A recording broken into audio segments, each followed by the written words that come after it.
Welcome to Above Replacement Radio. I am your host, Chris Gianta. I might be becoming a bad baseball fan who can't enjoy the romantic things because of advanced statistics. 15 years from now, I want to be on the early baseball committee. Over there on the other side of the screen is Daniel Curran. I literally have the Fangraphs hoodie, the baseball reference t-shirt, just repping some stats, you know what I'm saying? It's not necessarily Hall of Fame. It's not necessarily above average, but we can guarantee you we are better than just the standard replacement level college sophomore. And welcome to Above Replacement Radio. We're talking baseball, kind of whenever. I'm your host, Chris Gianta. Over there, to my actual left, as you cannot see on YouTube, unfortunately, is Daniel Curran. How you doing, Daniel? Chris, I am doing very well today. We only have one game to break down today, but the season's over. Yeah, season is over. R.I.P. Yeah, R.I.P. 2022 season. It was a good one. It was a good one. It was a fun one. Especially the postseason, which obviously just wrapped up. So yeah, we're gonna talk about Game 6 today, and then we're gonna kind of review our 2022 season. We have some custom awards. We're doing our top 5 hits and our top 5 misses from our players to watch segment that we did back in March. Yeah, you had a big comeback year. I would say so. Yeah, I mean, like you had obviously your 2021 season was like.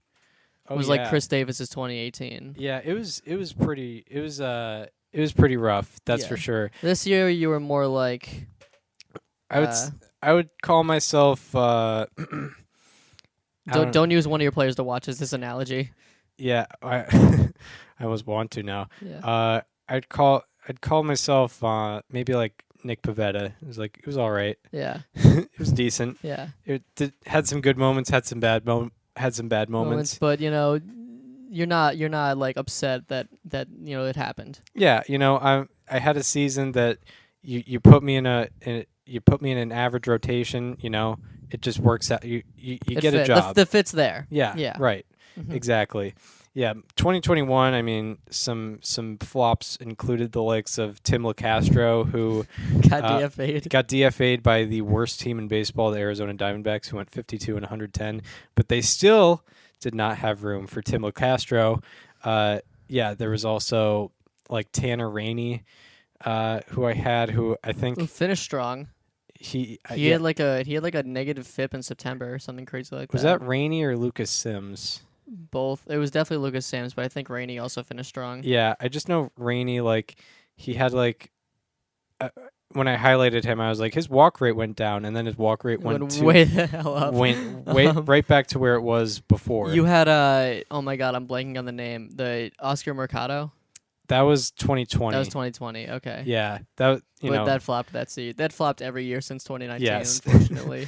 Right. I set him up to fail there, but yeah. We'll get into those, but yeah, obviously, I mean, the big news is Astros won the World Series. Yeah, I mean, we've been waiting for it since it's felt inevitable since 2017. It felt like they were gonna win another one. Since they got back, I'd say not since the cheating scandal broke, but when they got back to the ALCS with a kind of mid roster in 2020, and like they took the Rays to 7, it felt like inevitably they were going to get back there. 2021, they weren't able to finish the job, and like Joe Davis said on the call, this year they finished the job. Yeah, they did so, and it's weird in a postseason like this. It was weird seeing the better team win. Mm-hmm. Yeah, obviously the Phillies, they beat the Braves and the Cardinals, and the Padres, they beat the Mets and the Dodgers, and so we saw that in the National League, and so it was weird to see the better team won. This just seems wrong. Off. Yeah, this doesn't seem like I saw the Astros celebrate in the middle of the field, and I was like, it just doesn't feel like this. It didn't feel like a World Series win. It felt like they were advancing to the World Series again. I don't know why. Yeah, I felt that way. But I was like, no, it's not over right now. Like, they still got to go play, the best team from Mars. Yeah, true. They gotta, they won the MLB. Now they gotta go intergalactic. Exactly. They gotta do that. Yeah. They gotta face the NECBL champion Martha's Vineyard Sharks. They do. Yeah. I mean, I'm looking forward to that matchup. Between Jordan and Cameron Hill. Yes. The big lefty. Of course, we saw Jordan hit lefties in big moments a couple times this postseason, but never anyone like Cameron Hale. Never anyone like. Even though Jose Alvarado is a very good comparison. Yeah, that's pretty true. Hard throwing lefty. Yeah, it's it was kind of weird, especially after how the Phillies went up 2-1, and they still had 2 more games left in Philly. And it was like, all right, I mean, like they got Nola going Game 4 against the Astros 4-starter, and then they got no hit. The Phillies had their best chance to turn things around in Game 5. Didn't do it, and then it was all Astros. There are a lot of parallels with this series and the 2021 ALCS because the Astros were down 2-1. It felt like a foregone conclusion that they were going to get beat, and then their pitching just turned it on in the last few games. Yeah, and the no-hitter in Game 4, 1 run allowed in Game 5, and then 1 run allowed in Game 6. I believe the only runs, I'm sorry to cut you off, but the only runs the Phillies scored after Game 3 were on Kyle Schwarber's solo home runs. Outside of Gene Segura's RBI single. Oh yeah, that didn't count. We rescinded that after because they didn't tie it, so they didn't tie it, so it didn't matter. Yeah. But yeah, big shout out to our acquaintance Garrett Cody, who's a Springfield College student here, fellow COSJ senior. Editor-in-chief of the Springfield Student on campus. We were in the newspaper office. He came up to me at my little cubicle at the student newspaper office, and this was right after the Phillies went up 7-0, or they won 7-0, went up 2-1 in the series, and he said, "Who do you think's winning?" And I was like, "Phillies." And he was like, "I don't know, man. I'm getting like last year's Red Sox Astros vibes," and I wanted to deter him, but the setup was there, and it went exactly like that. I don't want to take credit for this, but I do want to acknowledge that this exists. I had that thought after Game 3. Right. I didn't want to say it, and I have no way of proving it, so you're just going to have to believe me or not believe me, but I absolutely had that thought after Game 3. It's against the Astros. Kyle Schwarber's hitting home runs. Because, people were talking outside baseball fans, like non-Red Sox Astros fans, after the Game 3 that the Red Sox won 12-3. We're talking about, oh, here we go, another World Series with the Boston Red Sox, like how original. Of course, the Astros went on to win Games 4, 5, and 6. And people were talking about a Phillies World Series championship after Game 3, and I thought, you can't do that. That's already been done, and it didn't work out. Yeah, right. Yeah. That was mostly where those thoughts came from. Yeah, exactly. The setup was exactly there. They split the first 2 in Houston. Then, the Phillies/Red Sox blow them out in Game 3. Kyle Schwarber hits a home run in both, ironically enough. and did he homer in Game 3? He hit the grand slam. No, I mean in this Game 3. Yes, he was like the last home run. Harper, Bohm, Marsh, no, Hoskins. Did Hoskins hit one? I just know Schwarber was like the 5th home run. He definitely homered. Okay, I'll take your word for it. I believe so. Hoskins homered for sure. But yeah, I mean the setup was exactly there, and then it ended up. I mean it wasn't this extreme last year where there was a no-hitter, a literal no-hitter, and then the Astros win a close one, and then the Game 5 of that series was not close. Yeah, it was kind of like Games 4 and 5 would be reversed in that scenario, and then Game 6 kind of went similarly, like some big moments, but ultimately Jordan happened in both. Exactly. But the better team won after 106 wins, after 11 postseason wins, an 18-inning win. Many comebacks, a sweep in the Bronx. Yes, a sweep against the Mariners. They went 7-0 before this series, and then they lost the first one. And they're continuing to break the narrative that teams that sweep the LCS 2 straight, two consecutive times where teams that sweep the LCS win the World Series. Before that, since they moved the LCSs to best of 7s. Before that, those teams were 1-6. To be fair, in this particular case, both teams had the same amount of rest going into the World Series. Yeah, that's why I didn't really consider it that much. Yeah. Otherwise, it would have been a guaranteed Phillies win. For sure. They should have lost to the Padres more. Yes, they should have. Did Bryce Harper hitting that home run cost the Phillies the World Series? That's a good argument. Yeah, Schwarber. Sure, it was the most iconic home run in recent Phillies history. It's the swing of Bryce Harper's life, but what did it cost? Right. Yeah, I can't wait for the Dorktown on that. Yeah, Schwarber did hit a home run Game 3. It was just very forgettable because it was kind of the fifth one. Yeah, it was insignificant. But yeah, just breaking down the game, pitcher's duel. Arguably the best Wheeler's looked. I know he's had a performance where he went 7 shutout innings, but I think there was a little bit of luck with that. With this one, there was no hard contact against him. Still getting some strikeouts there. However, Framber was on the other end, and he was doing exactly what Wheeler was doing, except with even more strikeouts. Keeping the ball on the ground as he always does. And, the first one to crack ends up being Framber. Kyle Schwarber hits a home run, gives the Phillies the lead. And it's like, obviously my brain is sort of reactionary when I see like the first team score. It's like, oh, Game 7 coming up. But, it's obviously not like that because right in the bottom of the inning, it starts with a hit by pitch, which Maldonado, I don't know, like he leaned in, but it wasn't as egregious as like when Aledmus Diaz leaned in Game 1. But he, maybe a little bit of controversy there. However, after Maldonado, was it Pena?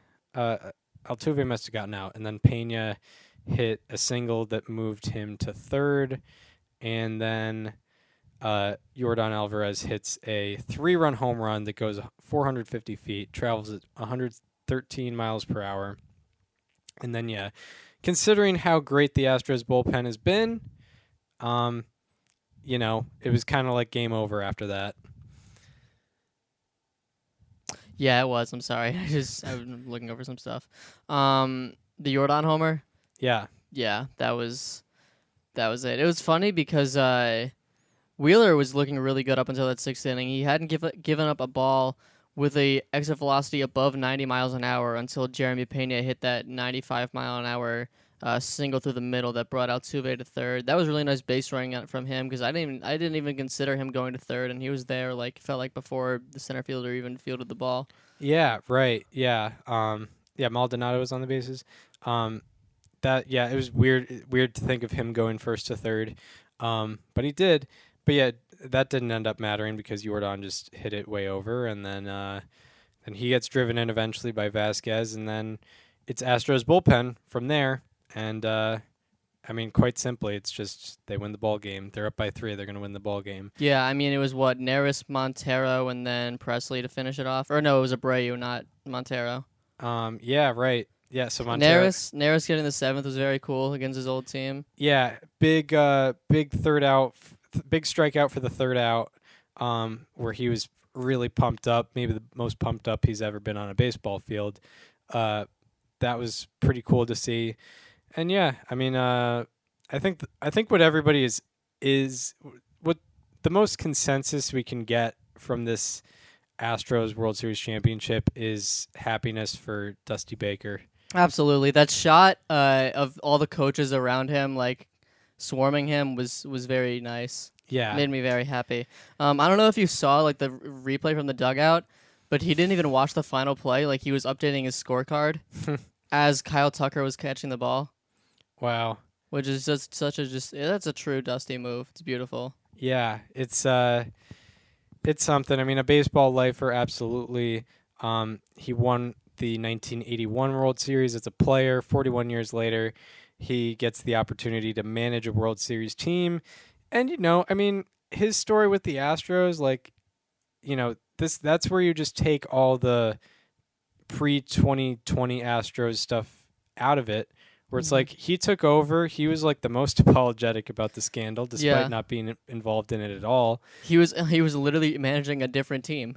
Yeah, yeah. One, by the way, a very underrated storyline that I don't think anyone touched on was the fact that the last team Dusty Baker managed before the Astros had Bryce Harper on it. True, yeah. And they were facing each other. Yeah. And, he's also a guy who's gotten so close a couple times. 2002, most notably. 2002, most notably with the San Francisco Giants. And, he takes over the Astros, who are not, especially thinking back to 2020, especially, unliked by the baseball world. Mm-hmm. He's kind of... he's a likable guy. Like, it was Yeah. it was a likable manager joining a otherwise unlikable team. Absolutely. And he takes the reins. He's very diplomatic about things. A rough, shortened 2020 regular season, but makes up for it with a great run that brings them one game away from the World Series, then manages them to 95 wins. It manages them to 95 wins when, it was some people were predicting the Astros would win the division. You did. Some people were predicting the A's because they had won the year before. I don't believe I did pick the Astros. I think you did. Oh, for 2020, yeah, I did. For 2021. Oh, yeah, no, that year I definitely did. Yeah, you did. And yeah, leads them there, leads them to the World Series, and then this year, obviously, they lose Correa, arguably their best player, but decent replacement. Yeah. Manages them to 106 wins and 11-2 in the postseason. Just a dominant team. Yeah, I think when the dust is settled, we're gonna have conversations about like which of those Astros teams from that era was the best, and it's hard to imagine that team isn't. Yeah, it's funny because I don't even think is it the most games that they've won? How many? Actually, it probably is. How many did they win in 2019? They won 100. They won 107 in 2019. Okay, yeah, because I was gonna say that felt like the most dominant. Like they had Garrett Cole and another Cy Young Verlander season, and also Zach Greinke still at the tail end of his prime. Yeah, Alex Bregman. Yeah, top 2 in MVP. Altuve, Spring. I was rewatching some of those games. They had Correa, Alvarez as their 6-7 in their lineup. Yeah, but ultimately, that team didn't get it done. They didn't get it done. They had 2 chances too. Also, they didn't sweep any playoff series. They went to 5 with the Rays, 6 with the Yankees, and then 7 in the Nats, 7 against the Nats, which they lost. But yeah, I think they went 10-8 in the playoffs that year. This year they went 11-2. Yeah. They were absolutely dominant. Jeremy Pena wins World Series MVP. Naturally. It should have been. I think it should have been Framber Valdez. I agree. Pena was very good. He was definitely the best offensive player for the Astros. Yeah. Personally, I've seen better slash lines, but I don't know. I thought Framber deserved it, but nonetheless, Jeremy Pena is a likable guy. He has a clean record for a guy who's on the Astros. Yep. He's much more likable nationally than the previous Astros shortstop. Yeah. I think he's someone that people can get behind regardless of what uniform he wears, and it's cool to see him winning both ALCS and World Series MVP as a rookie. Yeah, absolutely. Definitely an easier guy to root for sure. He hit 400 with a 1023 OPS. Had some big moments, including the go-ahead home run in Game 5. Probably that's the most notable one. He had a couple doubles as well, and the single that got him on before Yordan Alvarez's home run. But yeah, I gotta praise Framber Valdez. You have to. I definitely think he deserved it. He had a 1.46 ERA, 12 and a third innings, 2 earned runs. He had 18 strikeouts. He kept the ball on the ground, so it wasn't like he was really he wasn't getting lucky throughout the series. He didn't just happen upon a 1.46 ERA. He absolutely dominated, 8 up innings, that's why they were able to, a big reason as to why they were able to win those games. Obviously the only pitcher in that series to win multiple games, which is a factor as well. And as we're talking about Framber, we should talk about his entire postseason because he had a 1.44 ERA and a 2.07 FIP. His strikeout rate was 34.4%, which was over 10 percentage points above his regular season. What was his ground ball rate? I didn't check that, but his whiff rate was 30.2%. Wow. I could check his ground ball rate right now as we're talking about it. But yeah, I mean that's usually in the upper 60s or 70s. Oh yeah, you cannot hit a ground ball on a swing and miss. So I have to redo the search there. His ground ball rate was 64.8%, which is great. Which is around his average. Around average. And when you add in the strikeouts and, still, an average walk rate, which is good for him, I mean, just dominant. He was, I guess you could argue Christian Javier, but he was the best starter on the Astros. He was the best pitcher on the Astros this postseason. Oh, no doubt. Yeah. Obviously it doesn't matter, but he should not have been getting game 3 and 4. Right. Which, to be fair, you probably don't put him above Verlander or Framber, but the fact that they put McCullers over him is tough. Yeah. But yeah, like Framber was doing Justin Verlander. He had two, half of his playoff outings were rough and not good and contributed to, one almost contributed to a loss and the other did contribute to a loss. Which was still an extra innings loss. True, yeah. Like you could even argue he didn't blow it even though they had a 5-0 lead. They should have won there, but I digress. Yes. But Framber stepped in and did ace stuff. Yes. When Justin Verlander wasn't doing ace stuff. He very much did, and obviously Javier did as well. One thing I do want to talk about is Rob Thompson's lineup construction. The fact that it just didn't change throughout the those entire 3 games where they were not scoring any runs is wild. Like Rhys Hoskins, I know that, it's tough to judge over a small sample, how guys are doing, but like his only hits in the NLCS were homers. Like he's never been on a tear offensively. It's just when he hits them big. Like why is he batting second? And also why is Bryce Harper not batting top 3? Yeah, right. The best guy on your team hitting cleanup. I know it sounds right in theory, but it really isn't. You should be getting that guy more at-bats. Yeah, right. Yeah, like you could have easily switched places, Hoskins and Harper. I know you'll get into it, but yeah, I've also just with a number 2 batter, typically you're putting a guy who gets on base more and, isn't maybe like the wild card slugger type who is, maybe will have like a 300 on base percentage, but a 500 slugging. But, Hoskins is kind of that wild card guy who maybe you hit 5th or 6th, but he's not, he's definitely no guarantee to get on base. So Should he be? Harper is, gets on base at a much higher rate than Hoskins, but,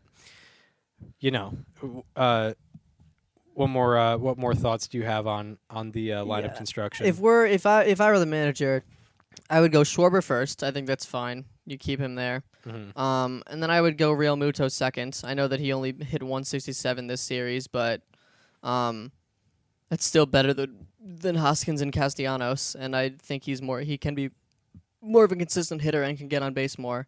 And then, it gives you that lefty-righty, and then back to a lefty for Bryce Harper at third. That one's pretty easy. And then Hoskins and Castellanos, you can go wherever with them. They both had a sub-4 OPS this series. They were pretty bad. Yeah. Obviously, Real Muto had a very good first couple games, then he kind of slowed down over the last few. He had 4 hits in the series, and at least 2 of them were in Game 1. So that's not great, but I still would have put him second in that order instead of third.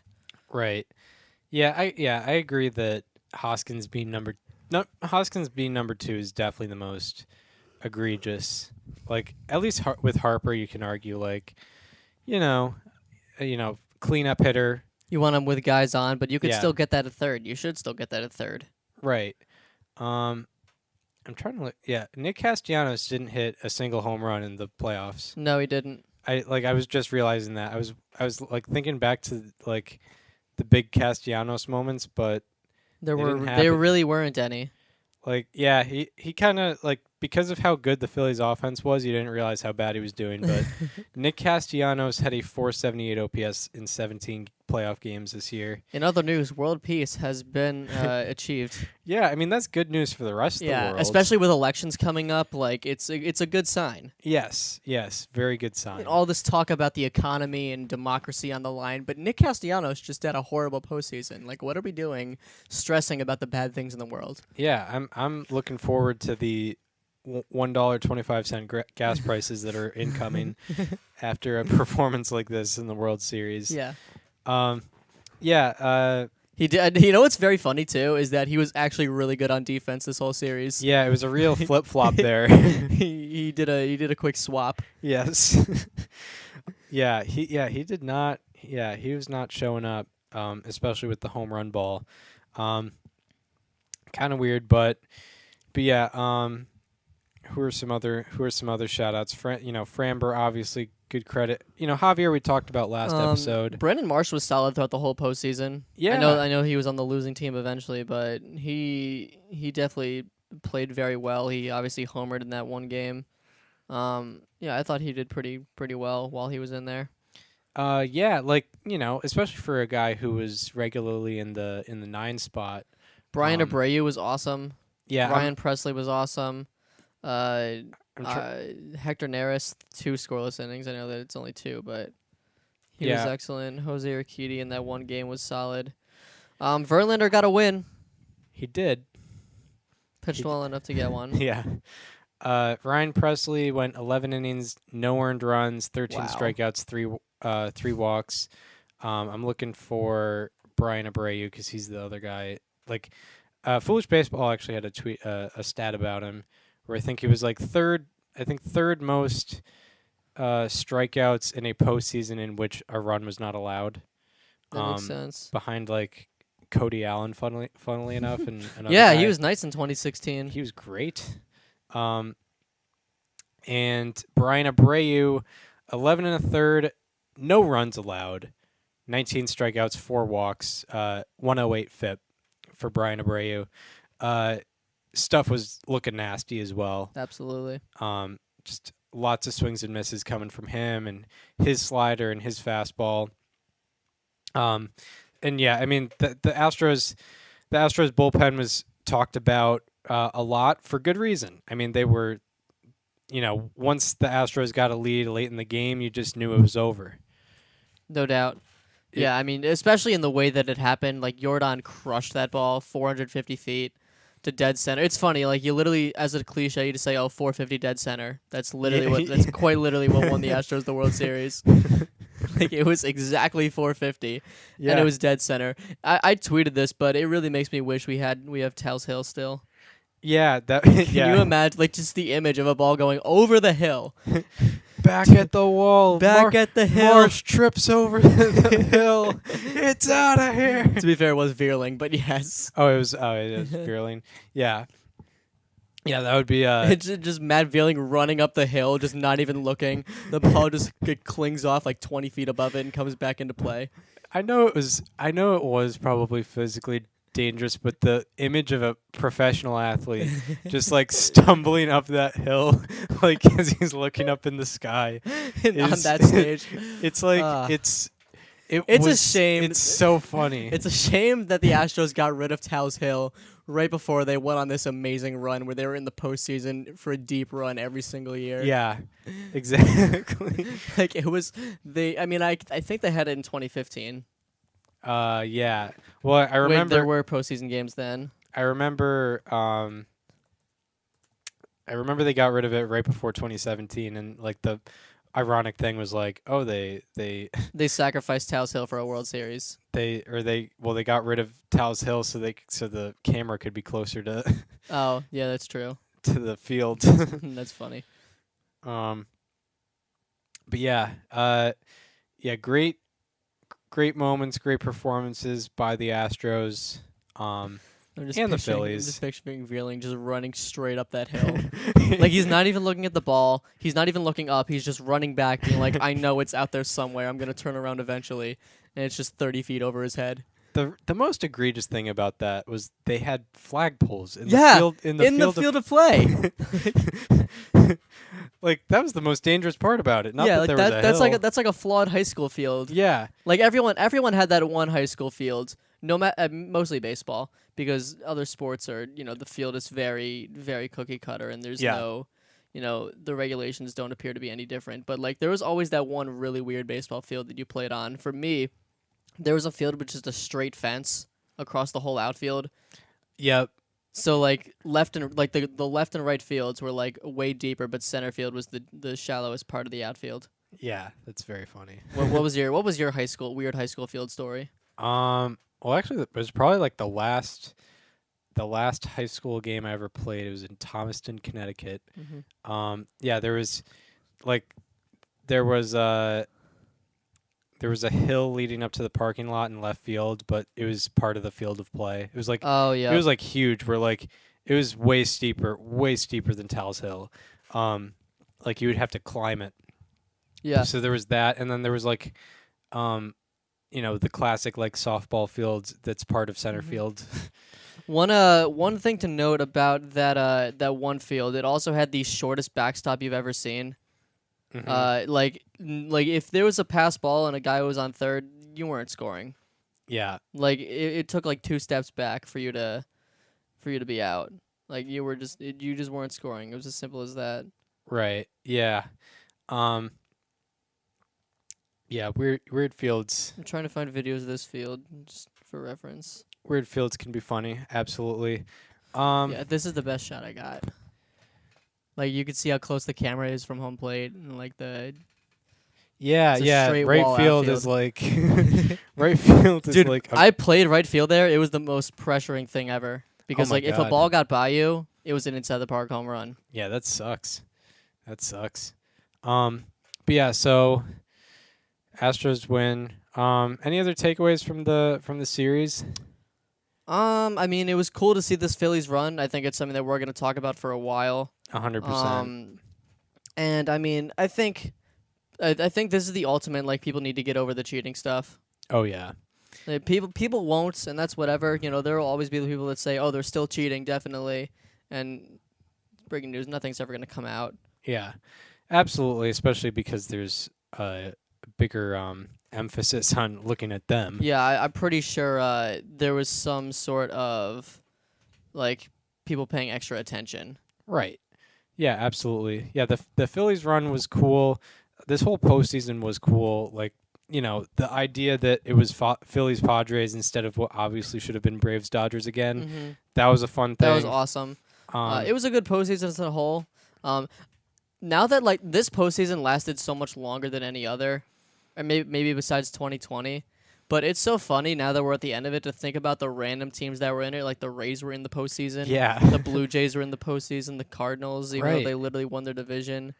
The Mets, I guess, makes a little more sense just because they got so much more coverage and they won 101 games. Yeah, and their series went 3 games. Yeah, I think the only like seriously those teams were in the playoffs were the Blue Jays, Cardinals, and Rays. Definitely Yeah. the Rays. Oh yeah, Definitely the Rays. the Rays. I mean, they were part of, and both games were literally at 12 o'clock. Yep. No one cared. And there were what? How many combined runs scored? 1, 2, 3, 4. Four combined runs. 4 runs in 24 innings of play. Yeah. Between 2 teams. But yeah, like postseason was fun. World Series was fun. It was a decent one. Like game- it wasn't. I wouldn't say it was the best, but it definitely wasn't the worst. Game 1 is like Game you 1 was know, a classic, I think. yeah, Game 2 was kind of blah. kind of blah, but Framber was awesome. Game 3 was cool. Game 4 was cool. Game 5 got interesting late, and Game 6 was pretty sweet. Like there were some sweet moments. Like the Kyle Schwarber home run, I thought was dope. The Jordan home run was really just powerful. Yeah, I just know like as if I were either team's fan base, I'd be uncomfortable the whole time, which means like from Yeah. a neutral fan's standpoint Is good. is good. Yeah, like yeah, that's just how it is. Yeah. Like if you're an Astros fan, I don't think you felt confident that you were going to win it absolutely until the Jordan home run, which was 9 outs away from the actual end of the series. Yeah. By the way, shout out to World Series as of late. They've been cooler. I don't think there's been a sweep in 10 years now. Yeah, it's been since I was in 6th grade, and now I'm about to graduate college. Yeah. Shout out to shout out to every team. Yeah, shout out to letting the other team win at least one. 2018 Ian Kinsler, thank you so much. Thank you. Like, Thank you for throwing that ball away. I needed something to do that Sunday night. So, why not watch my team win the World Series? Yeah, why not end the weekend on a high note? Absolutely. This makes Monday so much better. Yeah. Even though I'm definitely not sleeping that much. Because I didn't sleep at all that night. Because I have to get up at 6:30 because it's high school. But yeah, college has really 4 years of college has made me think why did high school exist like that? Yeah, it's dumb. Like you're telling me I used to get up at 6:30 every day for 7 years. I can barely 180 days a year. Yeah, I can barely get up on Tuesdays when my first class is at 10:50. And I had class at 7:45 in the morning. Yeah. My last 2 years of high school, I had chorus first period. Like I was singing at 7:45 in the morning for 2 years. Are you telling me that was a thing? Unbelievable. And also I had gym class first period 1 year. Yeah. That was even, which to be fair, nobody, it was borderline, it was really barely even a gym class. I get that. To call it that, because it was 7:45 in the morning. Nobody took it seriously. Yeah, that's how it is sometimes. Yeah. So yeah, fun season. It's our third full season we've covered, fourth full postseason we've covered. Wow. Yeah, pretty wild. So that's good. Another successful season of ARR as we head on into the off season, where we'll try There's no lockout. No lockout, which is big. We might get a free agent signing in December. We kind of got one tonight. Oh yeah, right. Oh yeah. I mean, there's a lot of things we could get into. Maybe next episode, but there were a lot of managerial hirings that we Skip Schumacher. I was watching a video about the Marlins today, and I saw Don Mattingly. I was like, wait, who's managing the Marlins again? Oh yeah, Skip Schumacher. Right. Yeah. That happened. Bruce Bochy got hired to manage the Rangers. Right. Yeah. That's pretty weak. That's pretty cool because that means the Rangers are going all in. You don't bring Bruce Bochy out of retirement to be you're gonna train these young kids and get them to the next level. You're part of our 7-year plan. Exactly. Right. Yeah. No, you're trying to win now if you hire Bruce Bochy at this stage. Yeah. Yeah.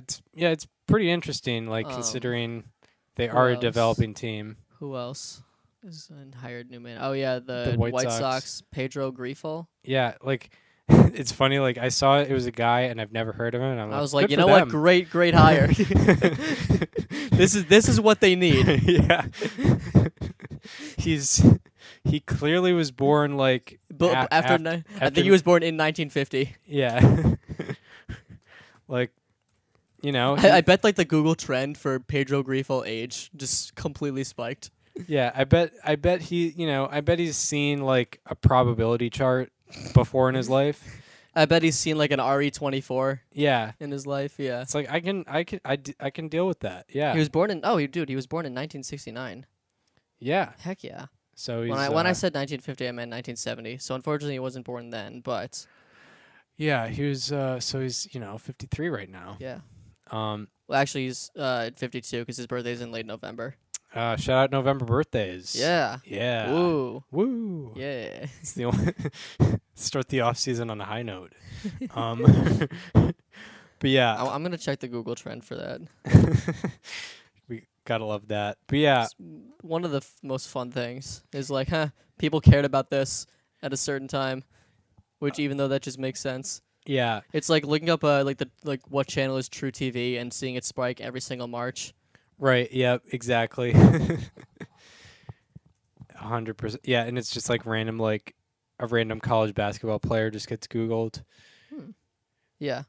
Yeah, like Jimmer Fredette. But yeah, the 2020 season is officially behind us. So it's time for us to do a little bit of reflecting. Yeah. So yeah, every year since we started covering regular seasons, we've done players to watch for every single MLB team.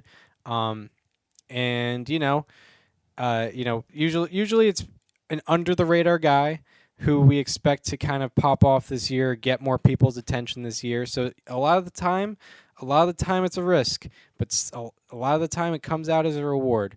A lot of the time it doesn't, and we have to deal with that. So we each year we review our biggest hits, our biggest misses. We start out with the hits because it's just funniest to end on our flops and what our worst takes were, because it's just good to do that.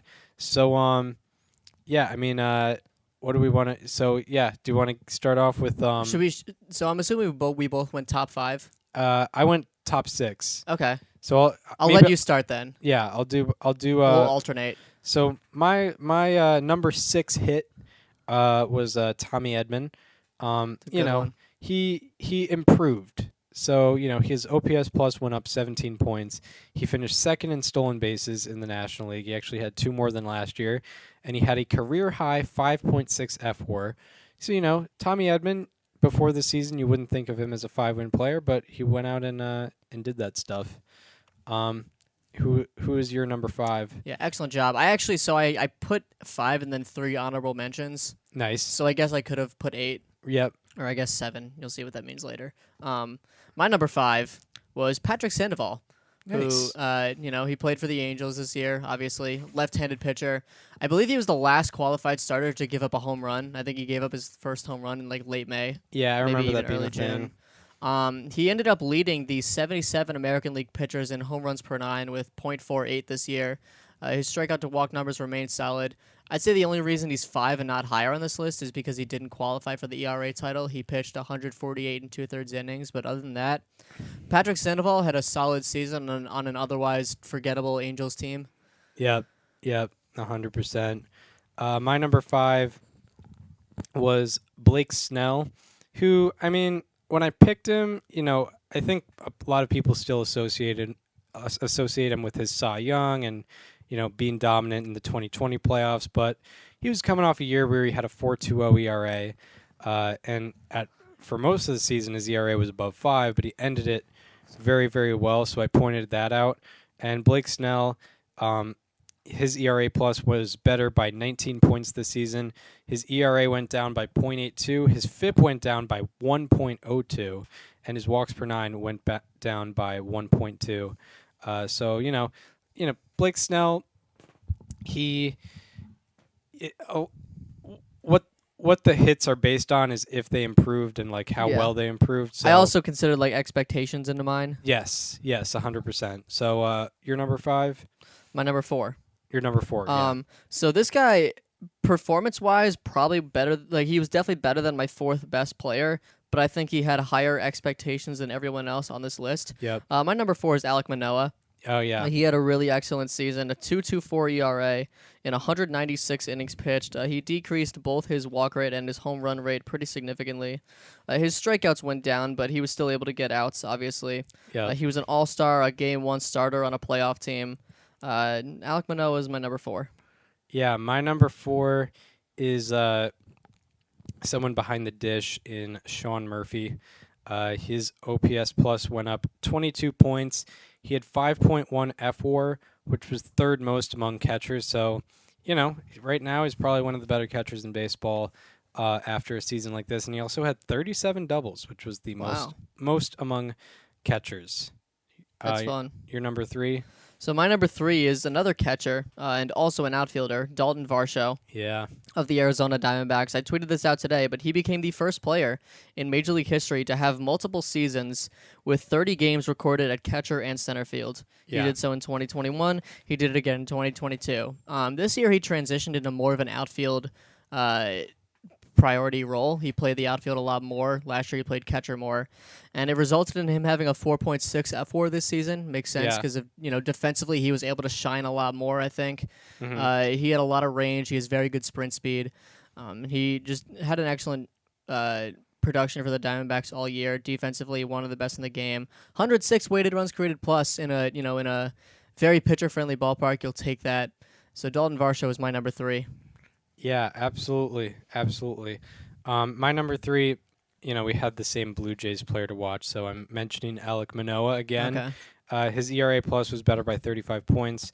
ERA went down .98, and he finished 3rd in the AL in ERA.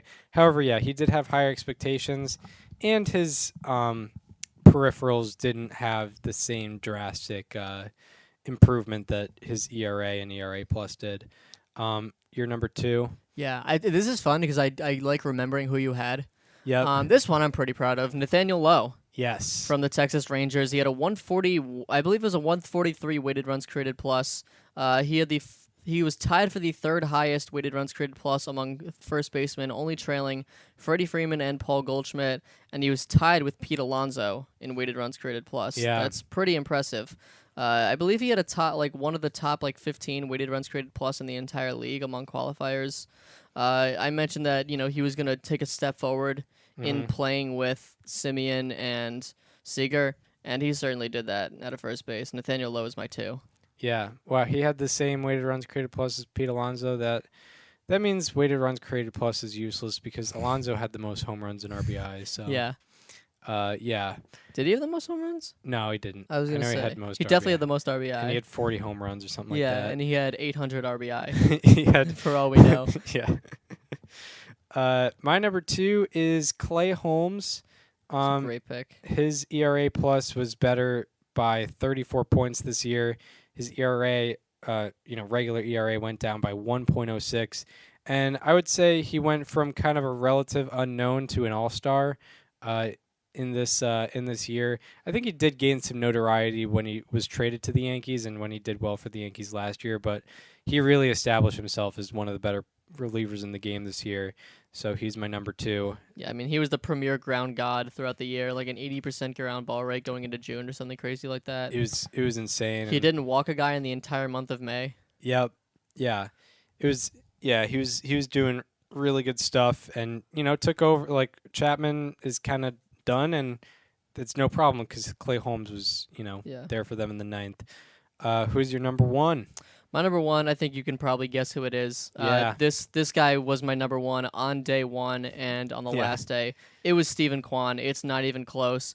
I had never heard of him until I found him on a Fangraphs depth chart in late February. I looked into him a little bit and I realized, hey, this guy had a really interesting minor league numbers, and this could probably convert into the majors, and it absolutely did.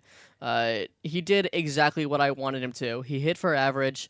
He walked a lot. Didn't strike out. I believe his walk rate was almost double his strikeout rate. Wow. And he played the best defensive left field in the majors. In fact, if you don't count Yordan Alvarez because he's a DH, but for some reason Fangraphs has him listed as a left fielder, Stephen Kwan led all left fielders in F4 this year. Yeah. I would argue he's the best left fielder in the American League. He's only a rookie. He might be a Rookie of the Year finalist. He probably won't win it, but I think there's going to be reason to believe Stephen Kwan didn't get enough recognition, and he is my number 1 player to watch from this year. My biggest hit. Very proud of him. It's cool to see that pick pay off. Yeah. Just prototypical, like, what the Guardians want from a player. Mm-hmm. And, I'm 24 years old or something like that, maybe 25. So, yeah, big things from him. I believe he played with Adley Rutschman in college, actually. That's funny. Yeah. My number 1, not quite a huge hit, but it was up there. I would say it was. My list isn't top heavy, but it's kind of consistent all the way through. Number 1 was Logan Gilbert for me. His ERA plus was better by 28 points, and his ERA went down 1.48. His ERA last year was 4.68, and this year it was 3.20. And he was a guy like low 3s ERA, very good, consistent starter.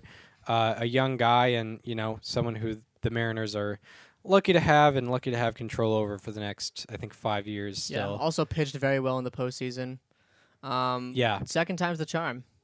Second time's the charm. He was my 2020 Mariners player to watch. And he didn't play. And he was not called up. Yeah.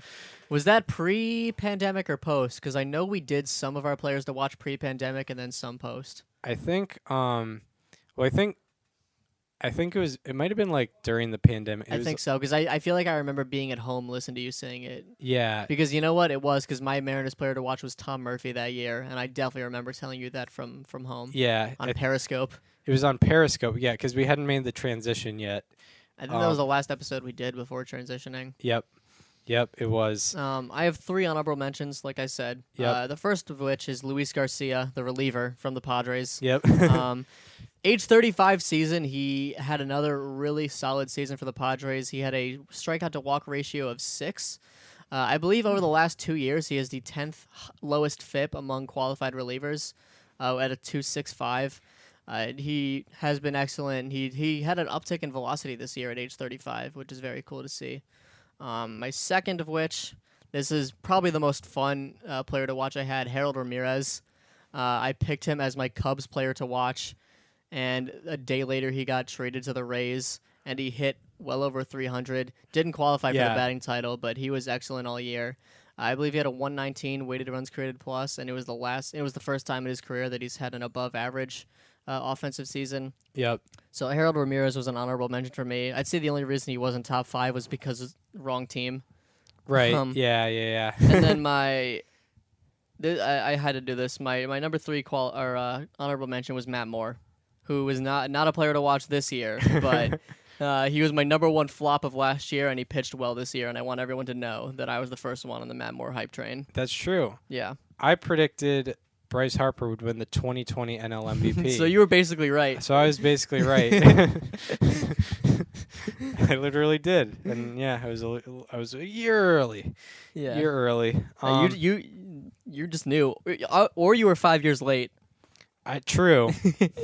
You could look at it 2 ways. That you bring up a good point. So I think Bryce Harper's going to win the 2015 NL MVP, he said as we were all leaving school from the pandemic. Yeah. My misses, man. Yeah. They're fun. The flops are always the best. That's the best part of the episode. I think the funniest part about the flops is we just completely rip ourselves apart for these picks. Yeah. 100%. It's like I thought this guy was going to be good because of this. Yeah, if you think we felt a little cocky and knowledgeable with this one, we're about to humble ourselves a little bit. A lot. So I have 6. So yeah, I'll start off with my. Okay, I have my 5 first also. one. I have 5 and 2 honorable mentions. I have a very special honorable mention that I won't mention until my number. I'll just say this now. I've never said a single word to you all year about my number 1 flop, but it's something. Yeah. Okay. My number 6 is this was one where the roster was so depleted that I didn't know who to pick, so I picked this guy, Tony Santillan from the Reds. He pitched 19 innings this year after pitching 43 last year. I picked him because he basically had a high strikeout rate and a 2.91 ERA. But this year his ERA plus was worse by 79 points. Went from 162 to 83. And that's in a much more pitcher-friendly season, too. Yes. In a hitter-friendly ballpark. Yeah, right. Yeah, you'd think it would benefit him, but no. His strikeouts per 9 went down by 2, and his walks per 9 went up by 1.1, and he barely pitched also. Who is your number 5? My number 5 was one of my favorite finds during the players to watch process. My number 5 is Lewis Head, who is a right-handed reliever who played on the Rays in 2021 and then went to the Marlins in the offseason. And he ended up getting DFA'd by the Marlins, and he went to the Orioles midseason. And he the reason I loved him was because he had such a high pop-up rate with the Rays. He had one of the highest pop-up rates that anyone had had. Yep. In the whole pitch tracking era among 3,000 seasons or something like that. Unfortunately, he struggled with his fastball and had to rely on his slider, which he doesn't use to get pop-ups as efficiently. His fastball had a 469 BABIP against on non-pop-ups. Wow. So he couldn't get that to stick, and because of that, he wasn't able to do what makes him great. Yeah, damn. My number 5 was similar to my number 6 in that depleted roster, didn't know who to pick, so I picked a wild card. I picked Alcides Escobar. He was on the Nationals, right? Yes. On the Nationals, who went 55 and 107 this year. So, I mean, I don't know if anyone would have been a hit. To be fair, I picked Josh Bell, which was such a cheap pick, but he was also my big offseason project. Yeah. Exactly. Alcides Escobar, last year, he had a 105 OPS plus. You know, he did pretty well for a 35-year-old shortstop who never produced offensively. But this year, he performed like you would expect a 35-year-old LCD's Escobar to perform. He had a 58 OPS plus. That OPS plus went down 47 points. So yeah, that's all I got on LCD's Escobar. Wow. Also, he only played 40 games. I think they just gave up on him. or actually, they must have DFA'd him or something. They had to have. There's no way they just like sent him down to the minors. Yeah, LCD's Escobar. It's okay, we're gonna have you figure it out in Harrisburg. Transactions. I think. I don't know. Rochester. I think it's. I don't know where the Nationals AAA plays. Yeah. Yeah, I'm trying to see his latest transaction. Baseball Almanac has nothing on him since 2019. That sucks. Well, but anyway, they probably thought he retired, so they just didn't even bother. yeah. What's your number 4? I'll figure that out. My number 4. Oof, this one hurts. My number. It hurts because I wanted to see this guy do well, and B, I should have known better. My number 4 is Bobby Dahlbeck. Yeah, that one hurts. His walk to strikeout numbers as a hitter stayed the same. Doesn't walk a whole lot. Strikes out well above 30%, and that happened again this year. But the worst part, his ISO went down 99 points from 2021. Yeah, he was at 254 last year. He went down to 155 this year. So he wasn't hitting for power. Definitely wasn't hitting for contact. He got replaced by the end of the season, and a lot of Red Sox fans saying he should have been traded last offseason because his value was never going to get higher than it was at the end of the 2021 season. True. Yeah. I can report to you that Alcides Escobar on August 3rd, 2022 was released by the Washington Nationals. So yeah. The only reason he's not higher is he was part of the fire sale. Yeah. You know, they got rid of Juan Soto, they got rid of Josh Bell, they got rid of Alcides Escobar. Yeah. That was the big thing. The big 3. So yeah, the only reason he wasn't higher on the list is because I didn't have belief in Tony Santillan and Alcides. I didn't have as much belief as I did the other 4 I'm about to mention. My number 4 was Adrian Hauser. I was big on him because kind of a lower velocity guy, but he got his ground balls. He didn't allow hard contact. However, last year he had a low 3s ERA. He was a very quality number 4 guy for the Brewers. But this year his ERA plus was worse by 45 points. His average exit velocity against increased. His ground ball rate decreased by 13 percentage points, and his line drive rate increased by 4.9 percentage points. So he was just another regular guy not getting strikeouts, which doesn't work in Major League Baseball. So he was my number 4. Yeah, so that moves on to my number 3.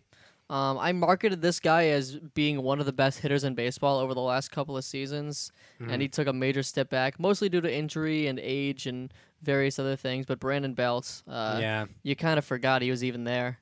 True. He played 96 games, I believe. He had a career low in batting average, slugging, OPS plus, weighted runs created plus, a defensive regression. His exit velocity, I believe, went down he had a career low in exit velocity. He had a career high in pop-up rate. The Giants regressed on a lot of fronts this year, and Brandon Bell was one of the main ones. Yeah. Yep. Yeah, I can definitely agree that the Giants went down in many fronts. I'll get into that later. Yeah. With my Giants pick. My number 3 is your best friend, Jamer Candelario. Yeah. Yep. I marketed him as a very underrated third baseman. I think heading into the season, over the previous 2 seasons, he had the 7th highest FWAR among third basemen between, I think it was Nolan Arenado and Matt Chapman. This year, he was not good at all. His OPS plus went down 38 points. His strikeout rate increased, walk rate decreased, exit velocity decreased, and he had less than half the doubles that he had last year. And he also had a negative FWAR in 2022. Yeah. So he's my number 3 flop.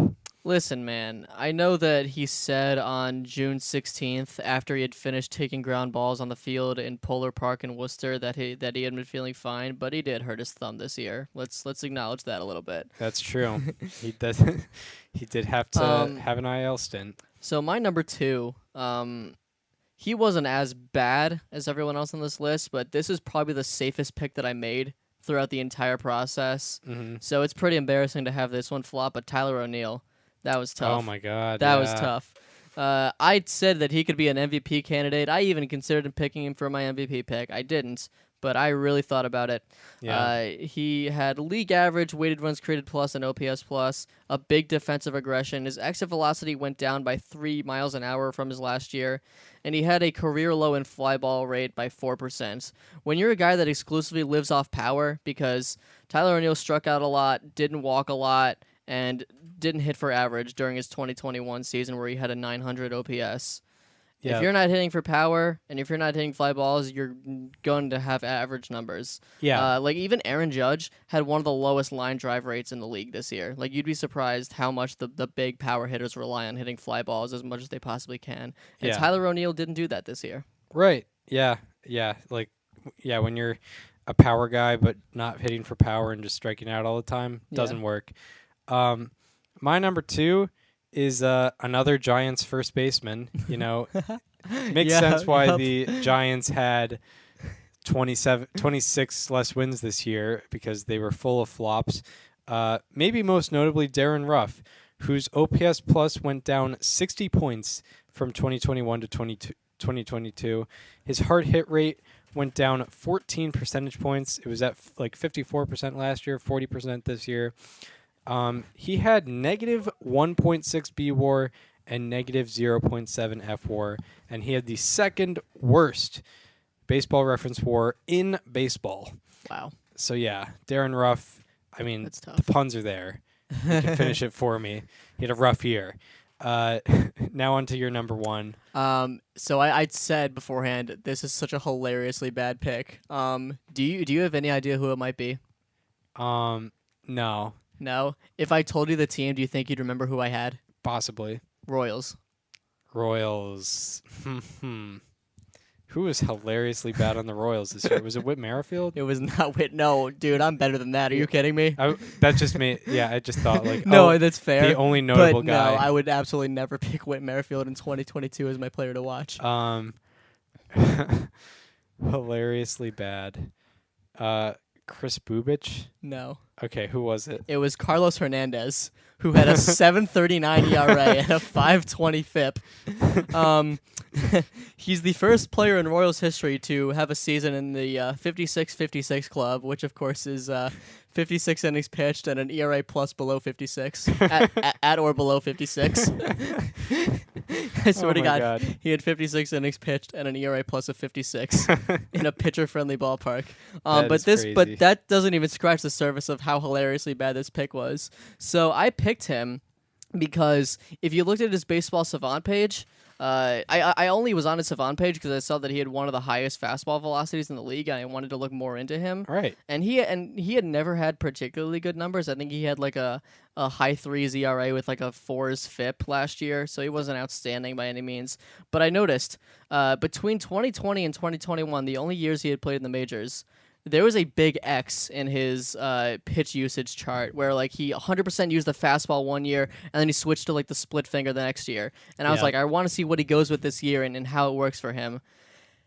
And that X is just gone. Like it was some sort of graph error that Baseball Savant had, and he's used his fastball a majority of the time every single year now. There was some sort of input error that was put into Baseball Savant that I thought was really interesting, which turned out to be nothing, and I picked a horrible player. And the even worse part is there are so many guys on the Royals that I could have picked that would have looked pretty decent, like Vinny Pasquantino, Brady Singer, MJ Melendez, which I should have picked because I was high on him anyway. Yeah.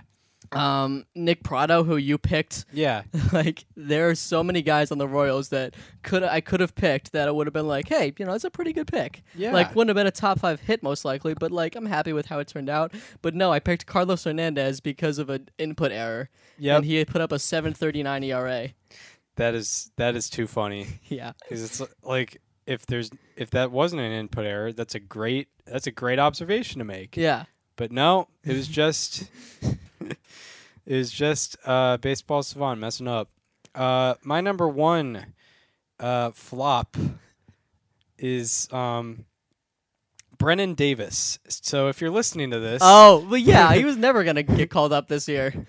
If you're that was never going to happen. If you're listening to this, You may think Brendan Davis. I don't remember watching him this year, and that's probably because maybe you didn't attend a Chicago Cubs minor league game.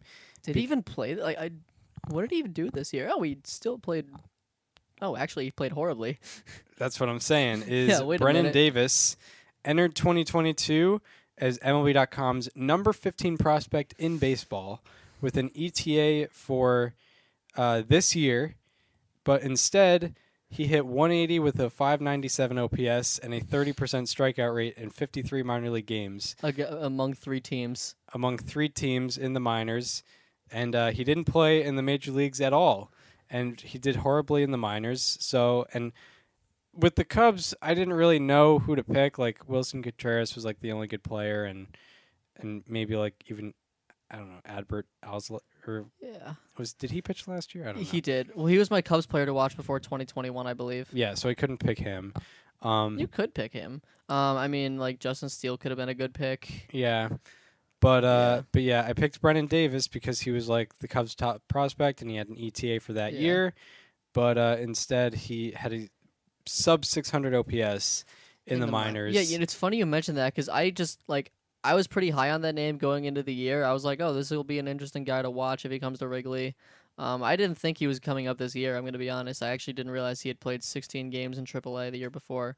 But now that you mentioned him, I was like, wait, yeah, he isn't appeared on any of the rankings. I have not heard a single word about him. Yeah. He just that is a tough flop. That is a tough flop.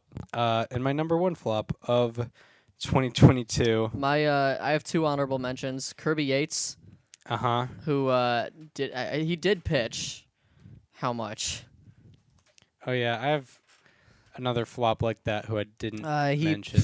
he pitched 7 innings for the Braves, and had a 5.14 ERA and a 7.26 FIP.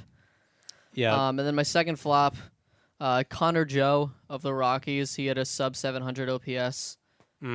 Started out the season pretty strong. He had a pretty long stretch. He was one of the worst hitters in the league, and I didn't even put him on slightly alarming. Not even out of bias, because I was like, no one cares about him, that's so wrong. I don't mean to sound like that, but I was like, that's not a guy with huge expectations right now. Right. Yeah. My one of my honorable mentions I didn't put in my sheet here, but Sean Reed Foley of the Mets. He went 10 innings. Wait, you put him as a player to watch? Yep. he had a 5.40 ERA and a 5.21 FIP before getting season-ending surgery. So that cut his season short. But my very special honorable mention. Yeah, you said you had a big one. Was Caleb Barragar. Barragar. Caleb Barragar. Of the Diamondbacks. Of the Arizona Diamondbacks. I talked about how, I this is why I didn't put him in the rankings, because I only picked him because he's funny. He's just a funny type of player because out of 500 pitchers from 2020 to 2021, he had the highest launch angle against, which worked out for him. But Caleb Barragar did not pitch in the majors at all this year, and in the minors, he had a 5.51 ERA in 47 1/3 innings pitched. And I mentioned how he gives up a lot of fly balls and has a high launch angle against. He had 2.9 home runs per 9 against him in the minors. So shout out to Caleb Barragar. Holy crap. As an honorable mention. How many innings? 47 1/3. Oh my god. So that's a lot. That's tough. That's quite a bit.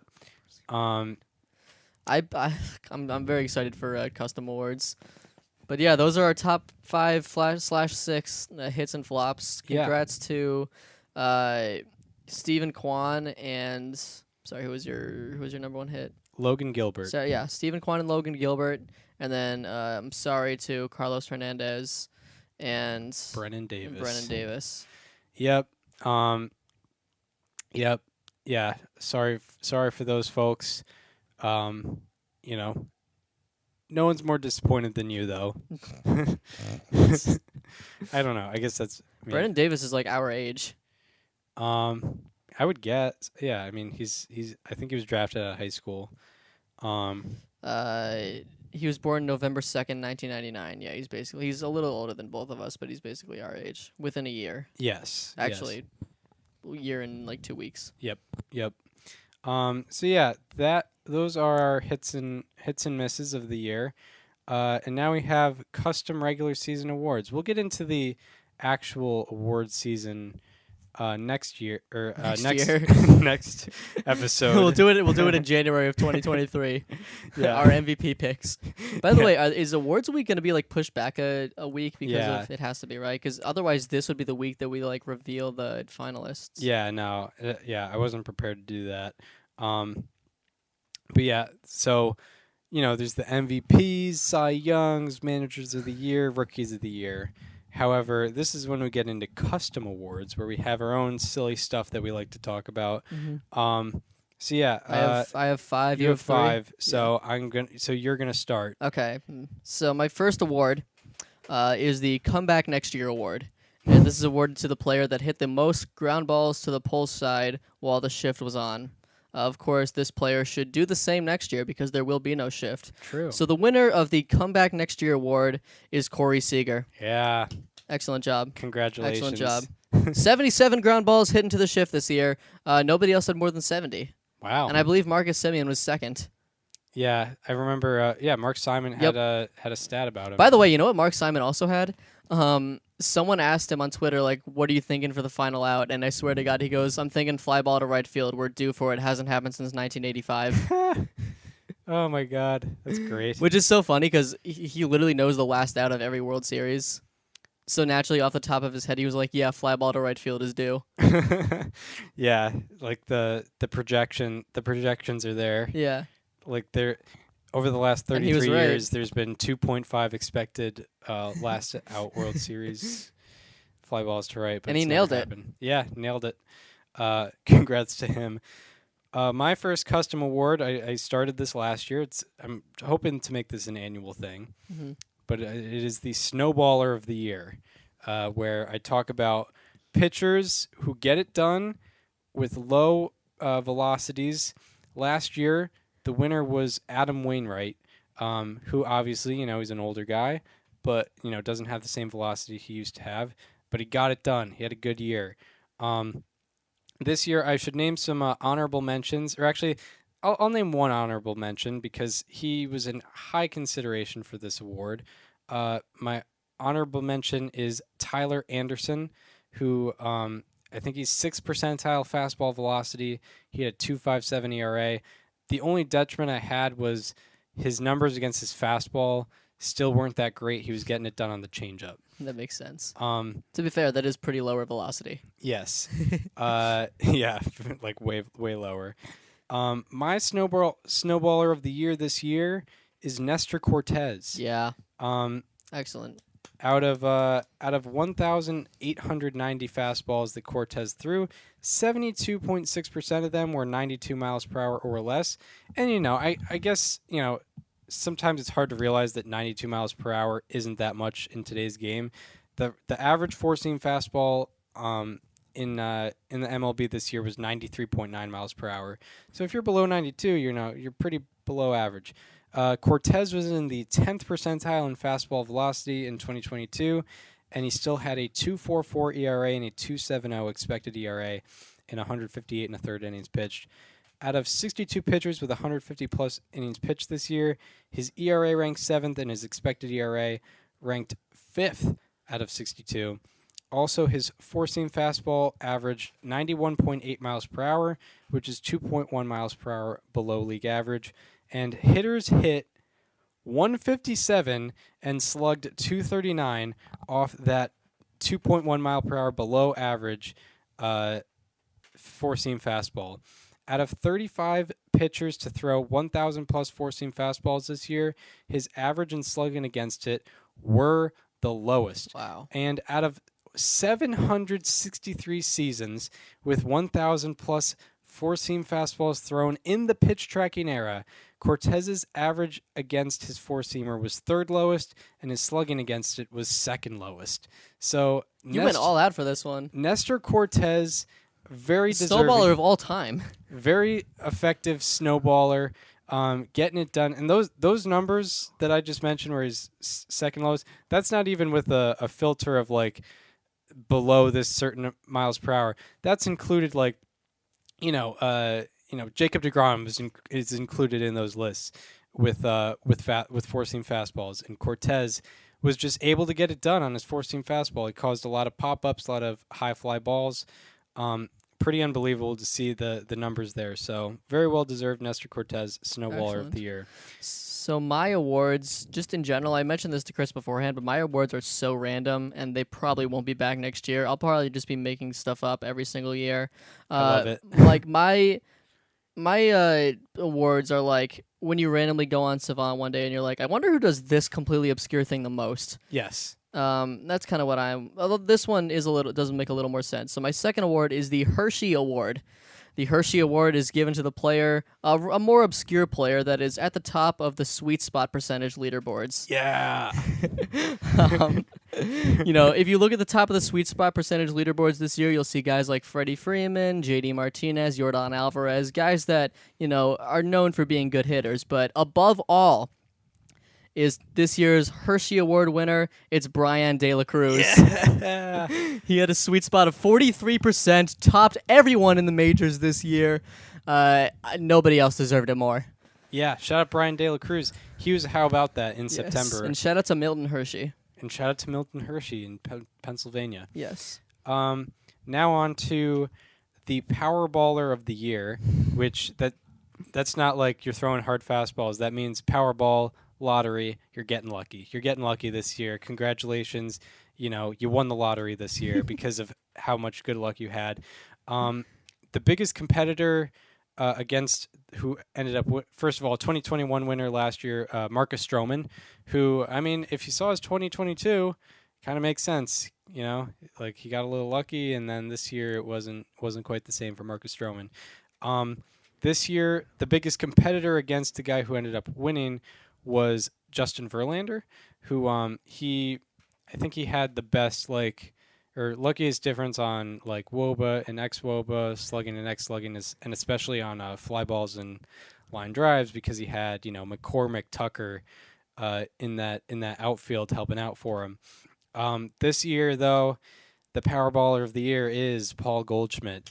Yeah. Congratulations to Paul Goldschmidt, who out of 81 hitters with 400-plus batted balls, he had the luckiest difference in batting average and expected batting average, slugging and expected slugging, and WOBA and expected WOBA.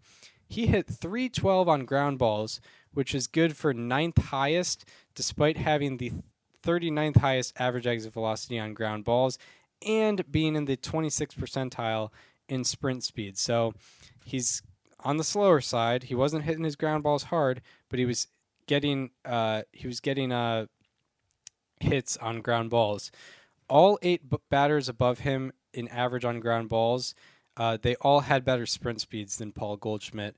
Also, this year, Paul Goldschmidt, his sweet spot percentage was below average, which is weird because, in every other year it was like above average. And also, Paul Goldschmidt, he hit 184 on batted balls outside the sweet spot zone. League average is 124 when you're hitting it outside the sweet spot zone. So he was 60 points above average when it wasn't in the sweet spot zone. So congratulations to Paul Goldschmidt winning this year's, the 2022 Powerballer of the Year, Paul Goldschmidt. Might lead him to an MVP. Could lead him to an MVP. Yeah. Yeah. My next award, this is a callback to a similar type of award that I did throughout all of last year. It was a monthly award last year. Yep. But it's going to be a yearly award this year. This is the Mike Zunino of the Year award. The Mike Zunino award will be given to a player who throughout the season displayed fantastic power at the expense of all contact whatsoever. Mike Zunino's 2021 was famous for having a 342 isolated slugging, which was top 3 in the majors in 350 plate appearances. However, he did have a 213 average that year. Yep. Very little power, a high strikeout rate, not a lot of walks, but man, did he hit for power. Yep. And the Mike Zunino of the Year award goes to a similar player who did similar things this year. Congratulations to Cal Raleigh. on being this year's Mike Zunino of the Year award. Cal Raleigh / 211, 284, 489 for a 774 OPS and a 122 OPS plus. That's a 122 OPS plus on a 211 batting average. He had 78 hits this year, and 48 of them were extra base hits. Nice. Yeah, so 78 hits, 20 doubles, 1 triple, and 27 home runs. 60% of his base hits went for extra bases. He had an ISO of 278 this year. This award doesn't have to go to a catcher just because Mike Zunino's a catcher, but it just happened to this year. Yeah. Cal Raleigh, he is the winner of the Mike Zunino of the Year award. He is the owner of one of the most iconic moments in franchise history from this year. All he has to do now is become the most iconic Cal R in baseball history. That's true. Yeah, he's got a lot of time to do it. Yeah. Shout out to Cal Raleigh winning this year's Mike Zunino of the Year award. Now we go to the short end award.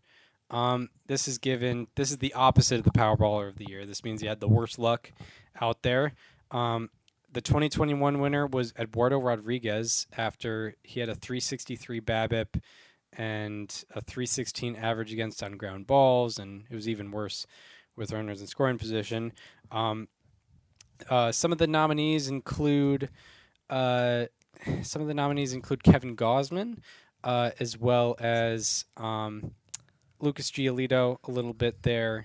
Although I don't know if the expected statistics versus regular statistics really mattered there. But ultimately, the short end award, not as strong as last year's, but I'll still put him in there. It was Alex Cobb. Yes. Oh my goodness. It was doubt. I don't know. It was pretty strong for a while there. It was very prominent the first 3 months of the season, but it actually kind of balanced out in the second half. But still, I mean, the numbers are pretty egregious. In 149 and 2/3 innings pitched, Alex Cobb had a 3.73 ERA, which is pretty respectable, but a 2.80 FIP and a 3.15 expected ERA. Out of 82 pitchers with 400 plus batted balls against, his batting average and his difference in batting average and expected batting average was second unluckiest.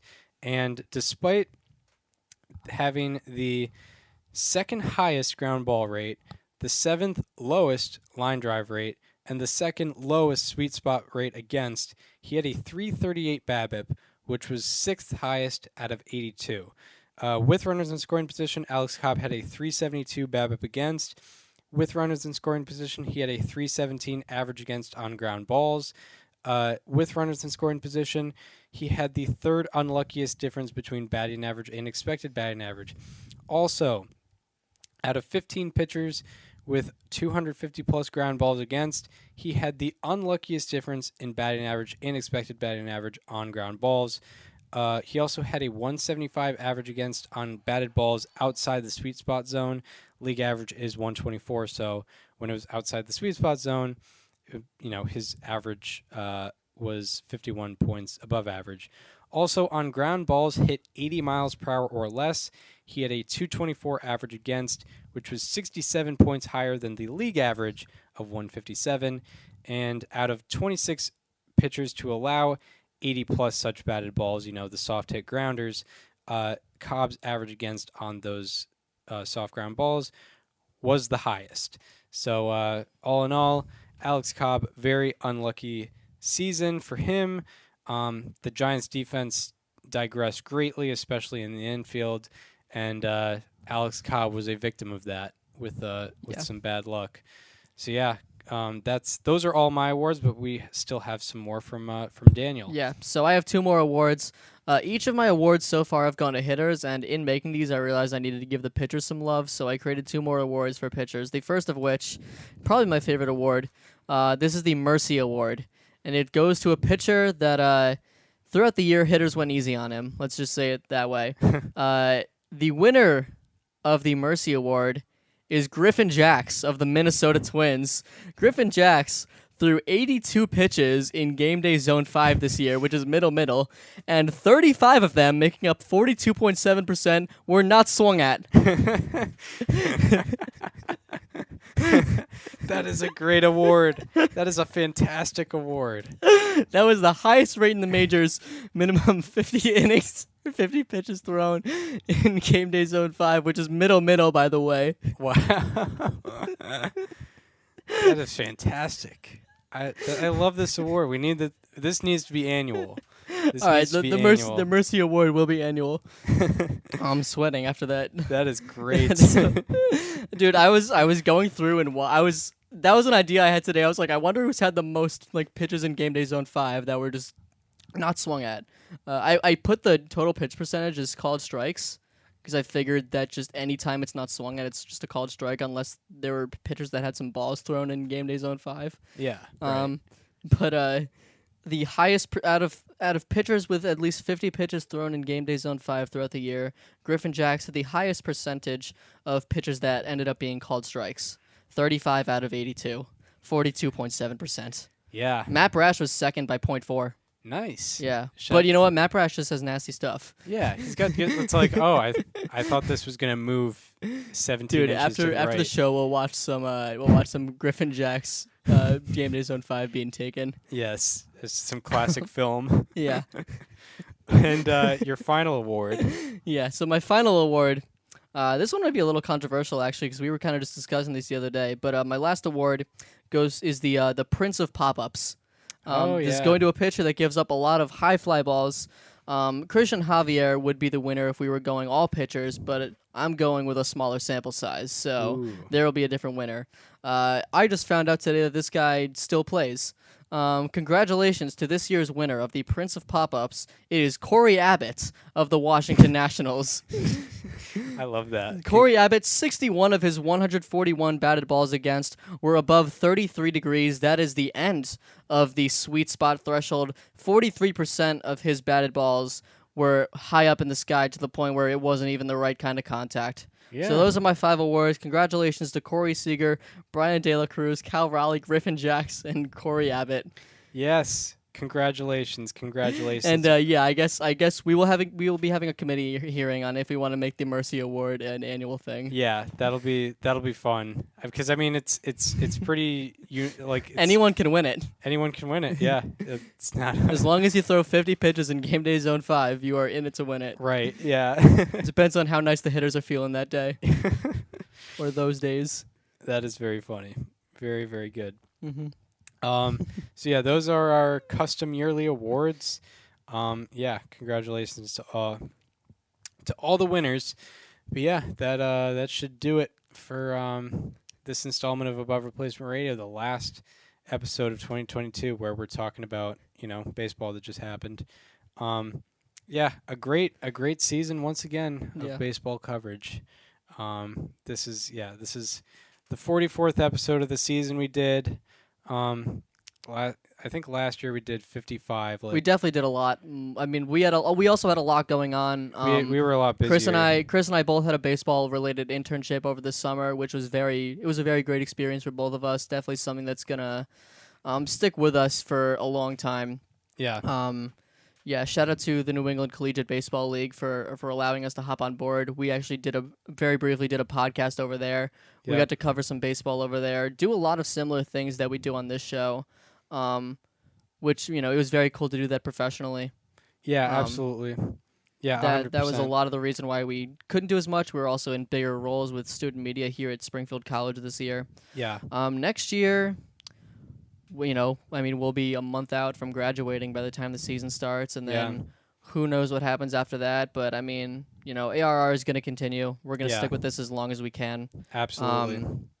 And, it's been a heck of a ride for this is our last time covering the playoffs in college. Yep. Ain't that something? Yeah. That's the one thing that we got to do all 4 years.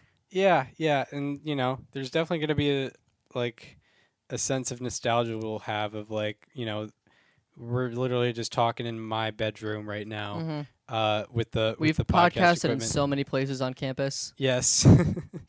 3 different rooms in one building, maybe 4 different rooms in one building. One academic building that we have. We've done your room in 2 different locations at both of our rooms in various years. Yep. The Mac Lab, yes. The Weiser Conference Room. Room 008. 008. Wait, probably the TV studio. I think we have. Yes, we did. In the TV we did studio. like 2022. Of course, the radio studio that we actually have, but also don't have currently. Yes, true. The podcasting studio. You know, those are different things. And then townhouse backyards. Townhouse backyards, and then even like remotely, like both of our bedrooms. I've done it in like Maine before, and we recorded a half episode we recorded Cape Cod. Yes. Well, we've recorded full episodes there. Yeah, we recorded a full episode in Cape Cod. Your car. My car. This earlier this year when it wasn't moving. It was just I was in a parked lot and it was a weird situation. Yeah. No. Yeah.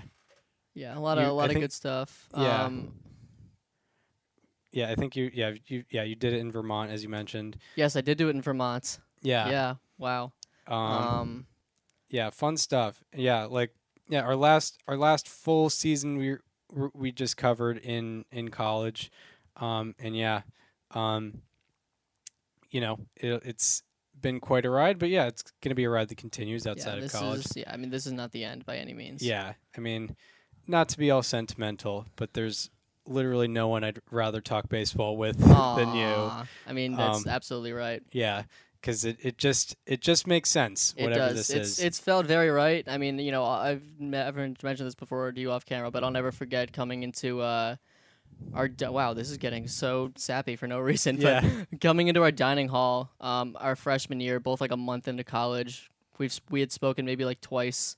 And we were like, all right, we're going to start this baseball podcast. Neither of us knew anything about the other's baseball knowledge to that point. Yeah. It was the day of the Nationals-Brewers wildcard game. You came in with a page prep sheet, and I was like, oh, this is like legit. This is gonna be real, and it has been real for 219 episodes. 219 episodes. Part of the reason we were able to get to Saber 50. Yes. Oh my God, we didn't even mention Baltimore. Yeah, we went to Baltimore. Yeah, that was a fun part of the year. Yeah, that was. If I'm thinking 2022 baseball, that's got to be the highlight. Yep. Between that, the NECBL, we got to interview Sarah Langs. Yes. Which was, definitely a big bucket list item for us. Yep. We might have some more interviews coming this off season. We're trying to work some things out. We possibly have one on deck. Yep. Just got to talk to them soon. Yep. Absolutely. It's been quite the season, absolutely. Hopefully we will have some more seasons like this one. Yes. With more stuff, cool guests, great interviews, and of course, great analysis, or the best analysis we can provide. Yeah. We hope you enjoyed this one. We hope you enjoyed our coverage of the 2022 season, and hope you will continue to listen throughout the 2022 to 23 off season. If you are listening on Apple Podcasts or Spotify and want to check out the YouTube channel, go to Above Replacement Radio on YouTube. And if you're listening on YouTube, go check out the feeds on Apple Podcasts and Spotify. Go follow us on social media. Follow me on Twitter at Chris_Gianta. Follow Daniel on both Twitter and Instagram at Daniel_Curran. And follow the show Instagram at Above Replacement Radio for all the show needs. And we will hope to see you next time, where we're going to be talking about, we're going to be predicting and picking awards for the 2022 season. We will see you then.